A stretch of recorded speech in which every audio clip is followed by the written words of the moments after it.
Moungosier, bonjour. Avant-hier jeudi, le conseil municipal a encore échoué pour, apparemment, d'après les informations, adopter l'emprunt de 4,5 millions pour le budget de 2025. Comme vous pouvez le constater, chers amis, après l'échec du conseil municipal de la semaine dernière, ça repart de plus belle. Et encore une fois, les élus du conseil municipal continuent carrément à danser au-dessus d'un volcan.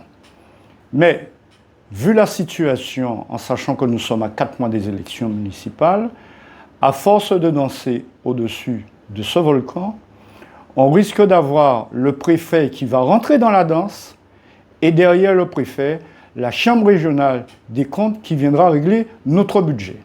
Pour une raison très simple, un budget d'une collectivité ne peut pas être voté en déséquilibre.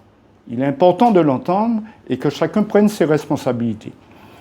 Et parce qu'à Moungosier, nous voulons absolument que notre population, nos bien-aimés citoyens du Gosier, sachent comment fonctionne un budget, nous nous proposons de faire un certain nombre de vidéos pour expliquer le budget de telle manière qu'en conscience, chacun d'entre nous sache comment les choses se déroulent. Alors, premier élément, très rapidement, un budget, c'est section de fonctionnement plus la section d'investissement. La section de fonctionnement, dépenses-recettes. La section d'investissement, dépenses-recettes. Et il y a un élément incontournable dans l'adoption d'un budget. Un budget dans une collectivité doit être voté en équilibre. Aucun budget ne peut être voté en déséquilibre. Gardez bien cette phrase en tête et nous aurons à en parler dans les semaines à venir. Un budget d'une collectivité doit être voté en équilibre. Alors, vous me direz, oui, mais et l'État? Oui, effectivement, comme toujours, l'État se permet tout, car effectivement, l'État peut voter son budget en déséquilibre. La preuve, l'État français a une dette de un déficit, de 140 milliards d'euros. Par contre, l'État a une dette de 3 300 milliards. Donc, le déficit, c'est sur l'année, et la dette, c'est le cumul des emprunts afin de pouvoir régler le déficit et les investissements. Donc, l'État peut se permettre, mais encore une fois, une collectivité ne peut pas se permettre de voter son budget en déséquilibre. Alors, pour bien comprendre la démarche, le meilleur exemple que je peux prendre, c'est ce que nous faisons tous les jours, c'est gérer notre budget familial. Et vous verrez que les choses sont à peu près pareilles. Mais les choses sont moins difficiles à comprendre que vous le pensez. Alors, dans une commune, il y a ce qu'on appelle donc les recettes de fonctionnement. C'est ce qu'on appelle dans un ménage, mais le salaire, c'est-à-dire ce qu'on perçoit. Et les recettes de fonctionnement dans la commune, c'est quoi? Nos impôts, les dotations de l'État, etc., etc. C'est ça, ces ressources de fonctionnement.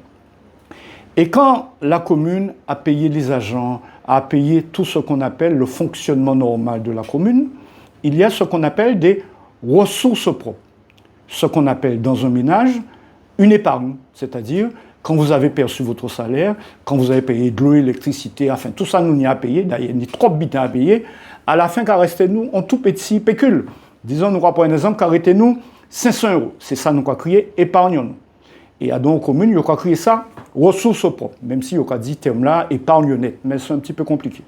On en reparlera une prochaine fois. Et il nous arrive, dans certains ménages, d'avoir des aides extérieures, c'est-à-dire pour les enfants, on touche des allocations, il y a des prestations sociales, etc. Dans une commune, on appelle ça des subventions, c'est-à-dire la commune va recevoir des subventions de l'Europe, de la région, du département et aussi de l'État. Ça s'appelle des subventions.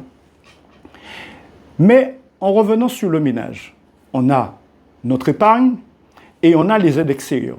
Et il se trouve qu'on a envie d'acheter une voiture. Disons, la voiture coûte 10 600 €. Fatalement, 2 000 € d'aide extérieure plus 500 €, ça ne nous fait pas 10 000 €. Il va nous manquer 8 100 €. Qu'est-ce qu'on fait? À moins d'avoir un parent hyper riche, tous, nous allons à la banque. Et nous faisons un prêt à la banque de 8 100 € en l'occurrence, de telle manière à faire l'acquisition de ce projet qui est l'acquisition d'une automobile. On transpose ça dans la commune.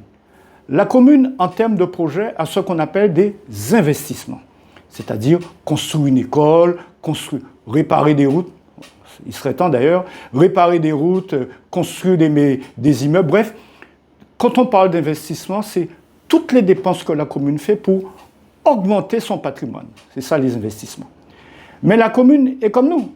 Elle n'a pas obligatoirement l'argent nécessaire pour pouvoir faire les montages pour l'investissement. Prenons un exemple factuel concernant la commune du Gosier. Aujourd'hui, en ressources propres, 2025, la commune a environ 46 000 euros. Enfin, seulement 46 000 euros en ressources propres. Et dans les subventions, la commune a en subvention environ 2 300 000 euros. Et la commune veut, en investissement 2025, faire un investissement de 10 millions d'euros, concernant plusieurs investissements, bien entendu. Mais le total nous fait à peu près 10 millions d'euros. Mais comme dans un ménage, il y a un delta que la commune n'a pas. Et c'est à ce moment-là que la commune va auprès des banques pour faire un emprunt, et ce sont les fameux 4,5 millions dont on a parlé. Bien entendu, vous me direz, mais 4,5 millions, il n'y a pas suffisamment. Oui, mais il y a ce qu'on appelle des reports, des restes à réaliser, ce sont des termes un peu techniques concernant les budgets précédents, mais restons sur les 4,5 millions pour qu'on soit clair. Donc je récapitule. Comme dans un ménage qui a une épargne, qui a de l'aide extérieure, qui a un projet et qui doit faire un prêt pour acheter sa voiture. La commune a son salaire, en l'occurrence nos impôts, ce qu'on appelle les recettes de fonctionnement. La commune a sa ressource propre, tout ce qui lui reste quand elle a tout payé. Je vous ai dit 46 000 euros. La commune a des subventions, l'État, la région, le département, l'Europe, etc. Et la commune doit faire un investissement de 10 millions d'euros. Donc, comme nous, elle fait recours à l'emprunt.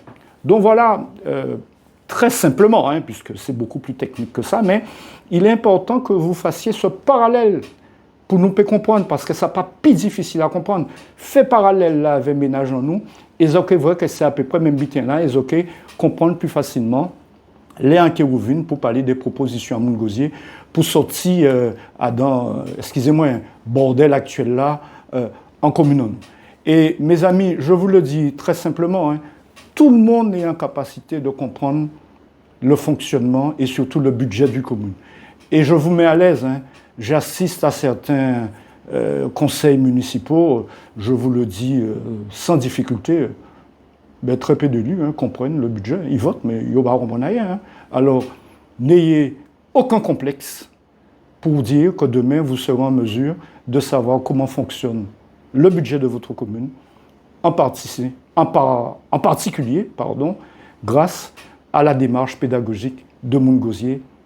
Et c'est ce qui fait notre fierté, être à votre écoute et aussi dans la force d'aimer pour que demain, chacun puisse s'exprimer dans l'isoloir, mais en compétence, en conscience et en sachant pourquoi ce vote doit être motivé pour défendre les intérêts et surtout l'avenir de notre commune, le Gosier, que nous aimons tant. Bon week-end à tous.